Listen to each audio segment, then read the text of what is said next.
सरकारी चाकरी ठके अभियोग रे 3 गिरफ। मयूरभंज जिला उदला थाना बैराटपुर स्कूल सहकारी शिक्षक मनोज आचार्य सरकारी चाकरी कराइदेबाकू कही लक्ष लक्ष टंका ठकी आसुथिले।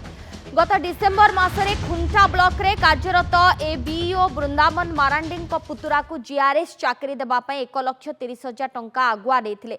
चाकरी परे बाकी 40,000 टंका नेबा कथा डील होइतिला, किंतु चाकरी न हेबारु शिक्षक मनोज आचार्य धरा छुआ देउनथिले, जहाकु नी खुंटा थाना रे एबीओ अभियोग करथिले। तेबे गतकाली पुलिस शिक्षकों समेत 3 जन को गिरफ्त करिछि। अन्य 2 अभियुक्त हेउछन्ति उदला अंचल रे इंजीनियर दिलीप जेना एवं बारिपदा कालिकापुर गाँव लोहितश जेना। सेमाने उदला खुंटा बारिपदा झारपोखरिया थाना अंचल प्राय 15 रु अधिक युवकों निकटू ठकिथिबा जणा पड़िछि। जड़े वरिष्ठ आईएएस ऑफिसर का ना नहीं शिक्षक मनोज आचार्य ए ठकामी करुथिले।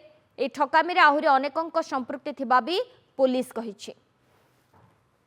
सेमती ठके नहीं एबीओ पाखर तो पैसा नहीं एबीओ एबीओ पचार काहारी पाखर तो पैसा ना सेमती का पैसा अरे मु ट्रांजैक्शन मु लोन करछि बैंक रे आपन जे बैंक आम ऑफिस रे पचार ना ना पैसा आछि कोन मोर व्यक्तिगत केही ना मु कोन समस्त को चाकरी करिया पैसा आछि ना ना जीआरएस काहारी पाखर पैसा आछि ना काहारी पाखर किछि किछि मु कोन चाकरी धंदा जाने नहीं कि चाकरी धंदा हम करे मु तो किसी फ्रॉड करनी ना ना मो सेमती किसी करनी तो ये तो मनोज तो फोन कले मत कले मत आसी देखा कर बहुत करे तो मु आसी देखा कर मत आनला ना से किसी मत कहला ना मो भद्रक जाऊ देखा कर बालेश्वर ब्रह्मपुर थाना अंडर कांदुआनी ग्राम गोटे मनोज आचार्य बोली जहाँ किसी केतक लोकों पाखर विभिन्न प्रकार सरकारी चाकरी करदेवा ना कर पैसा नहीं आउ जड़े लोहितेश जेना बोली जे कि माने बारिपदार सी पैसा टंका गुड़ाक सब ट्रांजाक्शन कर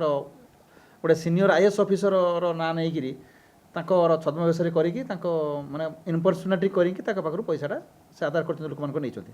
बर्तमान सुधा आम 3 जन को अटक रखीचु और से जो एफेक्टेड माने जो अच्छा भिक्टिम अच्छा प्राय 10 रु 12 जन भिक्टिम आम पाइचु जो 10-12 लाख टंकार आम बर्तमान सुधा पाइचु और अटक रखिक आम इन्वेस्टिगेशन चली।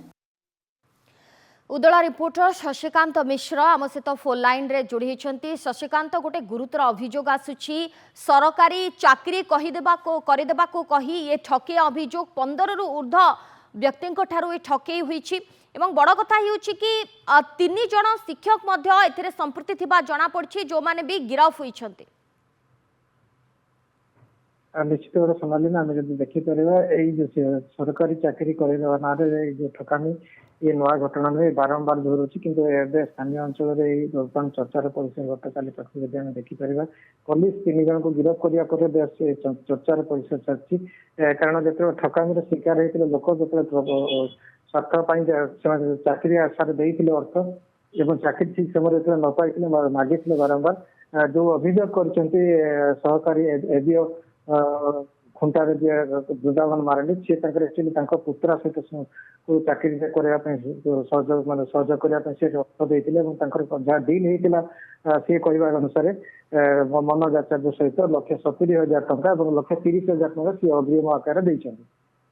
ठीक समय जो पुत्रा को चाकरी मिल ना चाकरी मिल तेणु से जानिले एक्चुअली चाकरी मिलवार आशा नहीं कि 1,30,000 टंका छोट ठीक अच्छे कथा जना पड़ा परे पूरा कौन घटना पदा को आसी शेष में 3 जन गिरफ होइछन्ति। धन्यवाद शशिकांत आपण समस्त सूचना पाई।